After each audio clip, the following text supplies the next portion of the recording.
It's now 12:45 p.m. Today is June 15th. I just got back from the vet. I had to put little Gonzo to sleep. I had to euthanize my little buddy. It's interesting the way that people can... You just play with what a word is, and then you give it a new name. Now it seems like, it's the same word. Everyone's agreeing to what it is. But there's a different word now. We're gonna kill your cat. You're going to kill your cat. You're going to end your cat's life today. That's what you're going to do. You know, if someone says you're going to end your cat's life, you're going to take its life away from him. That sounds different than we might have to euthanize your cat. There's a carcinoma. What is that? A tumor. Does it have cancer in it? Yes. Okay, so there's like a cancer tumor. Yeah. But you said carcinoma.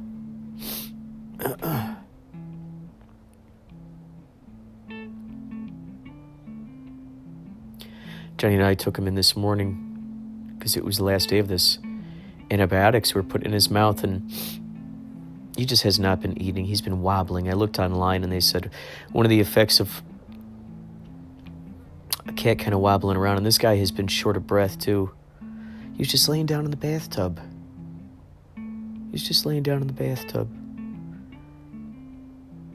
He liked to drink water out of the faucet. I just turned on a little bit, and these little drips would come down. And he would, jump over the bathtub side and drink out of the faucet, no problem.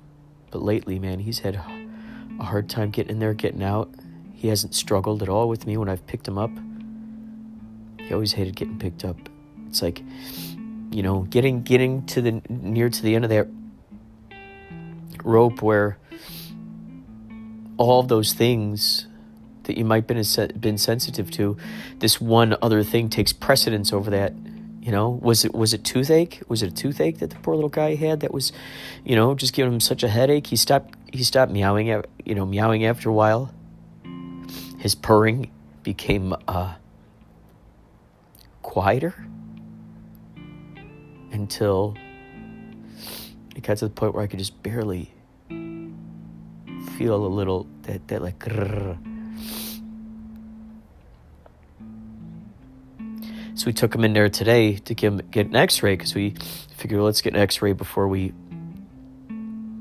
give him anesthetics to get his tooth, cleaned up and everything, his teeth cleaned up. When they found out that, poor little guy's been coughing a lot. They found out that there was fluid in his lungs, and that was because of, basically congestive heart failure, and it added all these things, the thyroid situation, it added to all of this stuff. What are some good things to look for way ahead of time, What are some things to look for? When you don't know to look for these things, how do you know what to look for?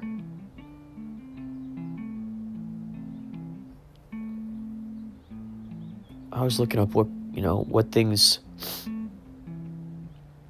could have been contributing, to his behavior. God, it's so crazy, man. It was so crazy to hold this little guy. We're out there in the courtyard of this animal hospital. We're out there in the courtyard, and because they have certain rules right now with this place, and you have to. They come out to your car, and then everybody's wearing masks, and you give them your animal in a pet carrier or whatnot. So they euthanized him. We went outside into this courtyard.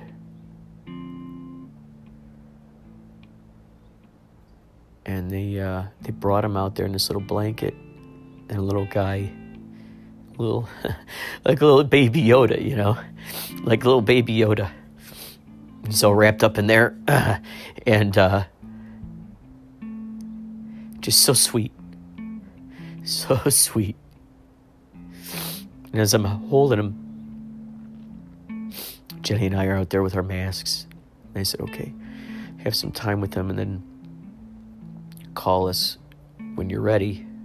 And just thinking about that in my brain, that clock ticking down. Okay, let us know when you're ready to kill your cat. Let us know when you are ready to kill your cat. And just sitting there going, man, you're getting all of this like life flashing before your eyes. It's like when they say your life flashes before your eyes, like when you're about to die. They say that happens. People jump off bridges and their life flashes before their eyes. Their whole life. And so I had his life that I've spent with him flash before my eyes. And then starting to feel guilty about bad ways I treated him.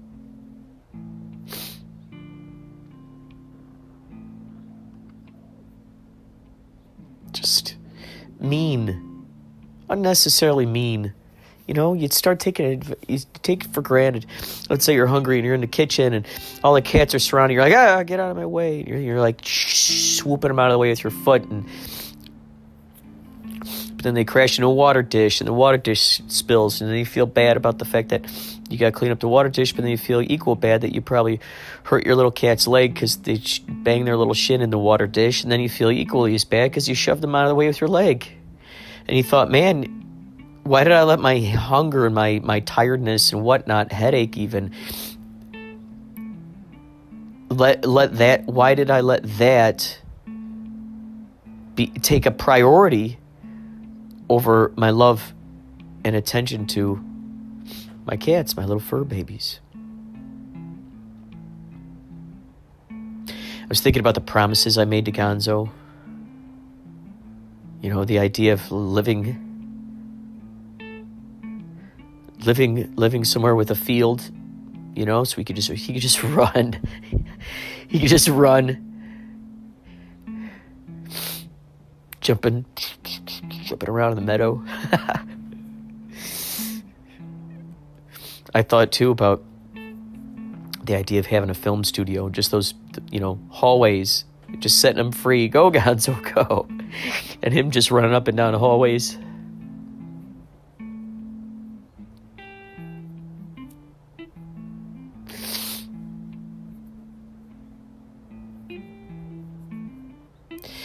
I feel guilty about all the times where, you know, I had spent days in front of the internet, just sitting there, days, and neglecting him. All the times I didn't play with him when I could have. You know, these are the things that go through your brain.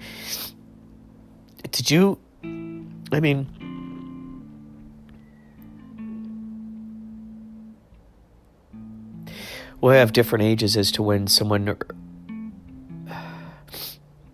you know, relative or pet, all of a sudden things just go downhill, and you're like, dude, why does this seem like this all happened at once? And then you think, no, man, there had to have been signs, and you didn't see them because you didn't know to look for them. And then I started thinking, well, okay, if I'm in, you know, why didn't I, when Gonzo started kind of sitting off by himself and not jumping up on my bed as often, I should have taken that as a sign. You know, I don't know, man. And then you think about all the good times that you gave him, all the pets, all the hugs, all the scratches under the chin, just all the, you know, kisses right there between his little eyes. And I'm just purring.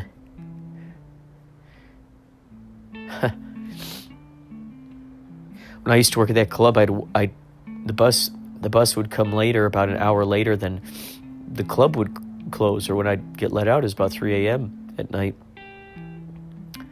I'd walk, I don't know, this must have been a couple miles. I get out at 3 a.m. And instead of waiting for a bus for an hour, I'm like, well, it'll take me about an hour to walk home. So I'll just hoof it. And that's where I first saw night rainbows from the sprinklers. Those are really cool. I'd stop at 7-Eleven. I'd get a hot chocolate to keep me warm. Some kind of donut, something to chomp on. Just feeling so good. Feeling warm inside. And all I could think about was getting home to lay next to little Gonzo and wrapping him up there around my arm. He would lay in the same little spot. And I go, whoop, just put my arm around him like a little football. Boop. Place my hand on his side, on his belly. Boop. Wow, man. And it's crazy, just sitting out there at this bench, holding Gonzo there, and going, dude, in a second, you're not going to be here. And in a second, I'm no longer going to be able to have that luxury of being able to tell you how much I love you, being able to tell you how much I love you, and petting you and hugging you, giving you treats. Poor little guy. He's having such a hard time breathing.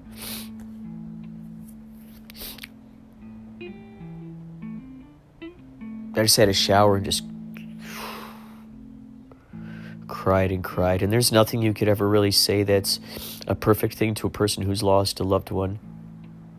There isn't that magic key you could take that'll help you. I'm sure there are pills out there that just go, we're just putting you on just zeroing you out. We're just, God, man. Holding little Gonzo, and they had this little thing hooked up to his arm where they had like 4 different injection things. And all of a sudden, man, I hear him, his breathing gets less and less, then his heartbeat gets less and less, and then all of a sudden, it's just, you feel absolutely no resistance. You feel you don't feel that tensing up of the bones. You don't feel his breathing. Just this weight. You can even see how his eyes, when you look into his eyes, and he just goes, man. He just disappears into the all that is. It's so interesting with all the stuff that I read. Dolores Cannon, Abraham. I was listening to a lot of Abraham videos about pets passing over. This is a celebration. Who am I crying for here? I'm crying for me. He's fine right now. If I were to apply all the things that I've learned from these sources, or sources who I know who passed over and came back, had near-death experiences,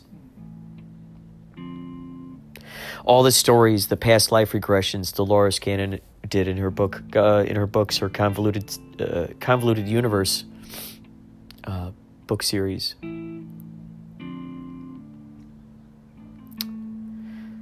They talk how it's a transition, and moving over into this limitless.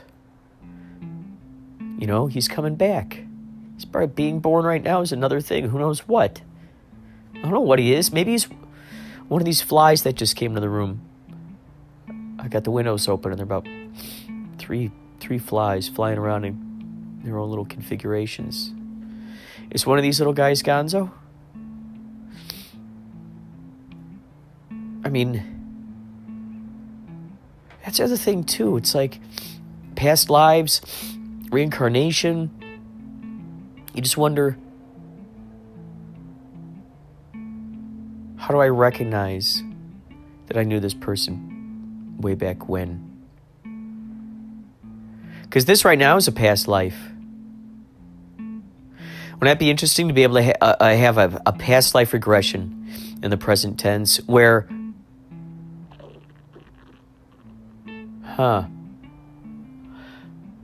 You know, it's interesting because Dolores Cannon will do that too. She'll take people into their past, and then sometimes they'll wake up. There's a person who woke up as like this. It was like they're up on some base in a planet, and they were like a reptilian kind of creature. But they realized that was a future version of themselves.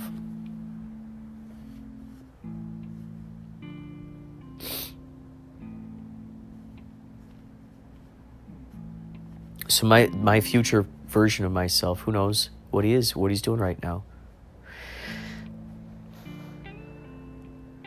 Will he be reincarnated back into this life in real time?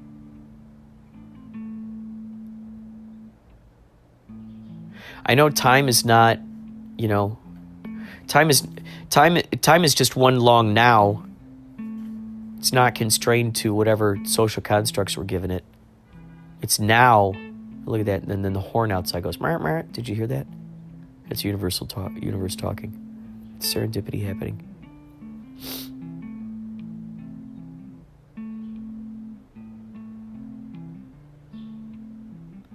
So what did he teach me? What did little Dr. Gonzo teach me?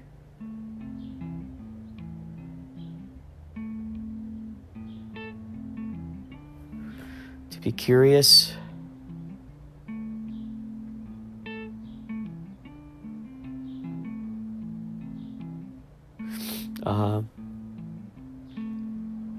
I guess resistance.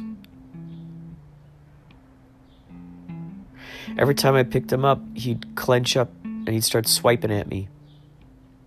Like put me down. I don't know what happened to him in his past. But I'd frequently preferred, gosh, just let me hug you. Let me hold you. These other guys, other cats, they do. Let me just hug you. Let me hold you. And I guess, if I'm in a fight mode, if I'm in a tense mode, then I'm not relaxing to what is, to the process.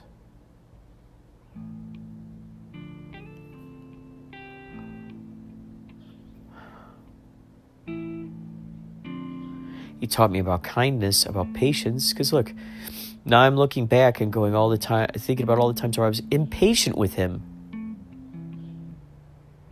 And how horrible I felt about that later.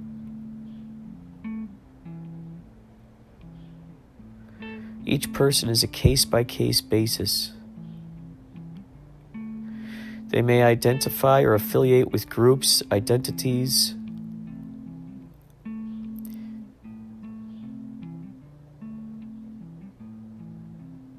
Many folks want to be associated with groups, but then when there are rogues within those groups doing things that are unfavorable to a person who associates with that group, now they're in a strange situation because someone from that group is speaking on their behalf, so to speak. They're like, oh, I'm like, I like this, but I'm not like those people. There's always that within every single community.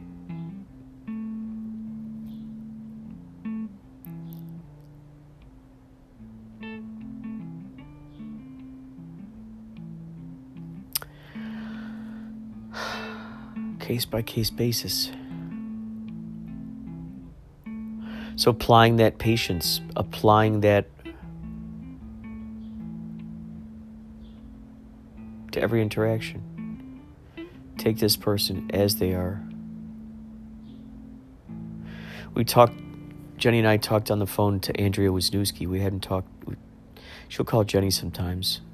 I talked to her brother Brian the day before. And Steve.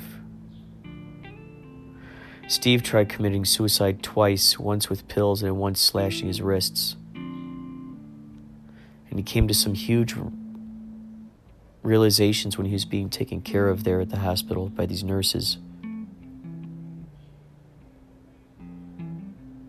I love these guys so much. Their mom recently died of alcoholism. Now Andrea has become an alcoholic. Andrea even took a lot of pills. This is after her brother Steve tried, committing suicide. For some reason, that family, they have tricky times talking to each other.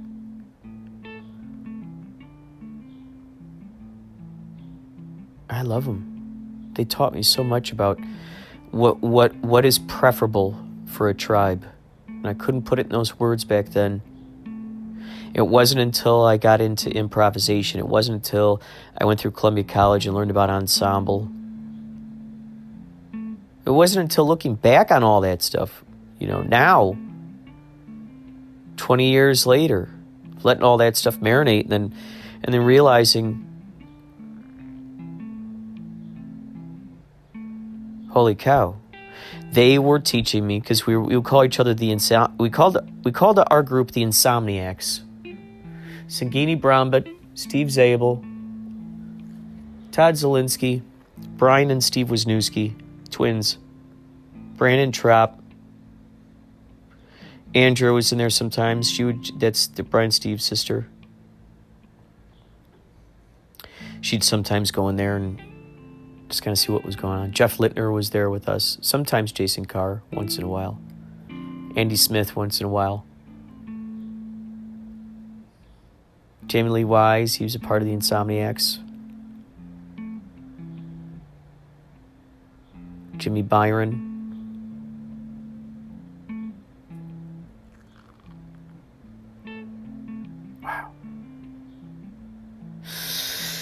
Wow.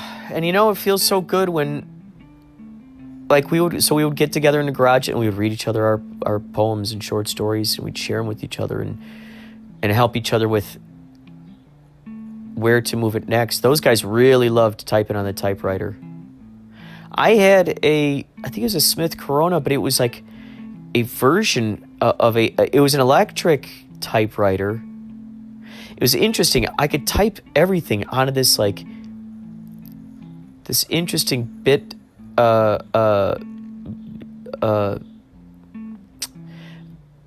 could type it all onto the screen. How I wanted. And then and then you hit return, and then it takes what's in there and then types it all out for you. So you get the best of both worlds. So you're typing it into this little thing. You're typing it all out how you want it. And then it types it all out. So it allowed you to edit, because then you could go back in this because it was a tiny little screen. And then you could save it on disk. I typed so many fiction writing classes, creative writing class assignments with that, and that was the same typewriter that I used to type up my stuff, and I go over the Wisniewskis, and they use the old-fashioned type, with the ribbon and all that stuff. And no one said anything bad about each other. We didn't talk behind each other's backs. We respected each other's way of expression. And we all really loved each other. Brotherhood. And then, it was a safe zone. It was a safe zone for experimentation. You want to be able to experiment. If you're a creator, you need, don't feel bad if you have the tools that enable you to do what you want to do.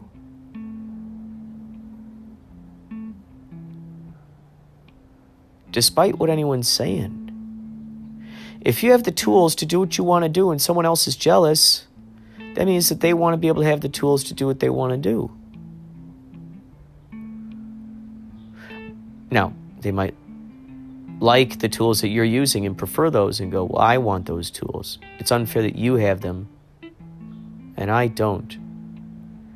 Then you say, well, did you know in high school, I hit the ground running. I try to have, work as much as I could, and that helped me get there, and then that helped me here, and that helped me there. They're like, well, you're just spoiled, or, you're just, look at you with all those tools. Well, I bought them. And why am I even explaining this to you? Save up your money. Buy tools that if you can't get stuff that really sets your heart on fire, do what you can with what you got. There's a really good Freaks and Geeks episode where Jason Segel is in it. It's so great when you look at Freaks and Geeks and you see all the people from the Judd Apatow group, how they've all grown from this. And Jason Segel plays a drummer, and he's complaining to this dad. He's complaining to him. He's like, oh man, my dad took my drums away from me because I had bad grades, and now I got no drums. He's saying this to one of his friend's dads, and the friend's dad tells him, he goes, if you're a drummer, you'll find any way you can to drum. You go get a stick and bang it on a rock. You go get a bucket and start hitting that with your hands. If you're a drummer, you'll do whatever you can to drum. You'll find a way to do it. And that's the funny thing. Just like bacteria, they always find a way around stuff. Just like with water, it always finds its way around stuff. That's us. If there's something that appears to be a wall or in our way, okay. How do we make it work? How do we make it work? How do we get this? How do we fulfill this wish?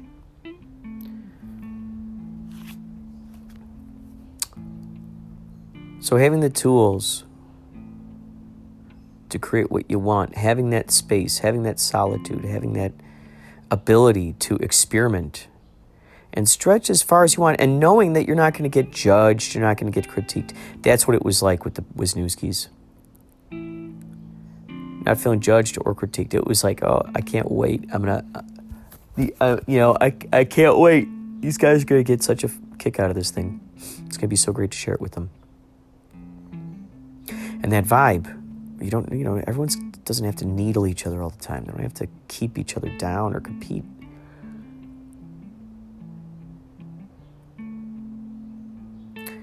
It's just not necessary. Collaboration. How do we enhance what we got here? How do we help each other out with enhancing what they got here? Just basically do the best you can with it. How do we enhance what we got here? So I learned that skill. And then when I went off to Columbia College and they taught us about ensemble work and looking out for each other, I'm like, dude, this is what I do already. This is great. Wow, I didn't realize this was a skill. I accidentally, it's so funny. We're always accidentally, we could put that in air quotes because we know the universe is conspiring to work on our behalfs. But we'll accidentally,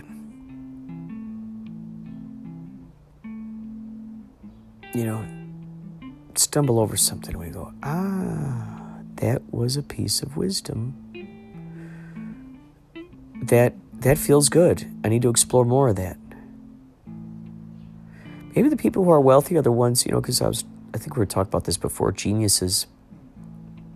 A genius is the one who realize that they are the genie and they're going to get it done. They're going to get it done. They're not waiting.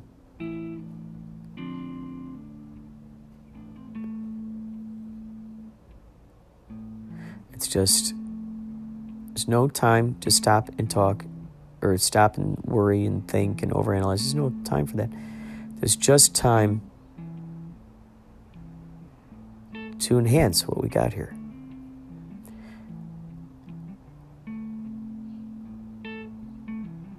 Which, by the way, I ordered a copy of the Chicago Ensemble, that book I'd been raving about. I ordered a copy of that book for Dave Uchansky because he's going to be going into his improv class. I said, Dave, do me a favor, please shut off your news. He loves watching the news. He loves watching the news, and it just, poor guy, his dad, his mom, poor guy. Well, his dad is gone long ago. And his mom, Dave Wisniewski's mom. Dave Uchansky's mom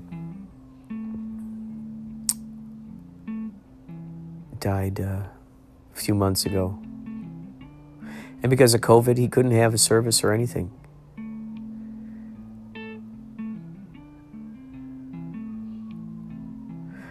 How is it that the numbers are rising with COVID? And along with the numbers of people catching the virus, along with that are also the decisions of reopening things.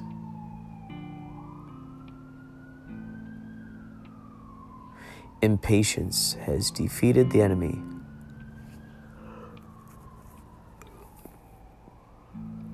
I really hope that you find your tribe. I really hope that, and it's easy, look, follow, just follow this was the thing I was going to say. It's like the geniuses, the people who activate the things that they're imagining.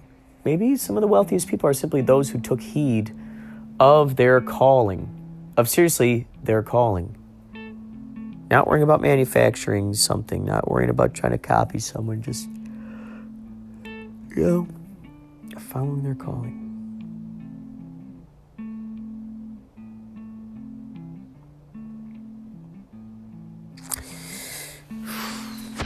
That's all for now. I'll talk more later. Thank you so much for listening. It's very therapeutic. You're very therapeutic. Tell me your animal stories. Send them into inspirado@gmail.com. You can even call the hotline, 561-203-9179, or let me hear them.